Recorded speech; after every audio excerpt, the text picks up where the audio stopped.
Prime Minister Albanese, as you know, is talking about a voice to the Constitution, when the situation in remote Aboriginal communities is a stain on the nation. A study released by the Australian National University last week identified at least 165 remote Aboriginal communities that rely on drinking water that doesn't meet basic safety standards. Last month, the Albanese government scrapped the cashless debit card and the grog bans in remote communities, a decision Senator Jacinta Price, Labor's Marion Scrimmager and Yana Stewart, three of them have said is a travesty. Well, since Albanese made the move, there's already been a spike in violence, with Alice Springs police recording at least 54 domestic violence incidents in the first 48 hours after the grog ban was lifted.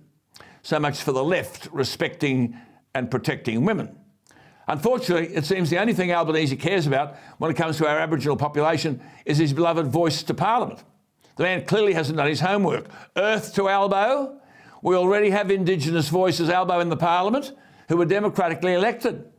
How about the outstanding Senator Jacinta Price? What of Pat Dodson, Linda Burney, Malarndirri McCarthy? Do they not have a voice?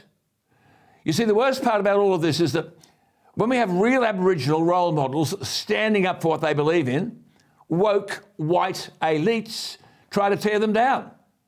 Just ask Warren Mundine and Jacinta Price. This morning we learnt that Aboriginal leader Warren Mundine has been bombarded with hundreds of racial threats and abusive messages for daring to oppose Albo's Indigenous voice to the Parliament.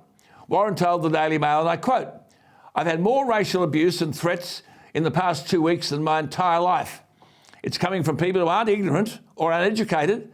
They just disagree with my stance." He said, quote, "If a person is ignorant or racist, you can turn them around. I've done it before.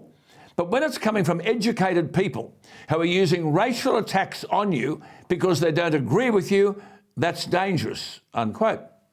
Warren said he'd been repeatedly labelled a coconut. That's a derogatory term for Aboriginals, meaning black on the outside but white on the inside. He's been called an Uncle Tom, another racist slur, as well as a Judas.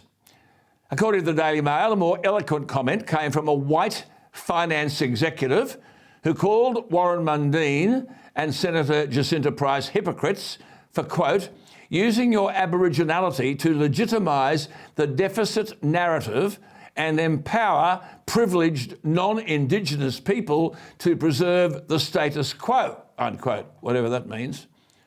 As Elon Musk said earlier this year, at its heart, wokeness is divisive, exclusionary and hateful. It basically gives mean people a shield to be mean and cruel, armoured in false virtue, unquote. I wonder if only the woke left spent as much time trying to help Australia's remote Aboriginal communities as they do in tearing down those who articulate the real troubles in Indigenous communities and offer proper solutions.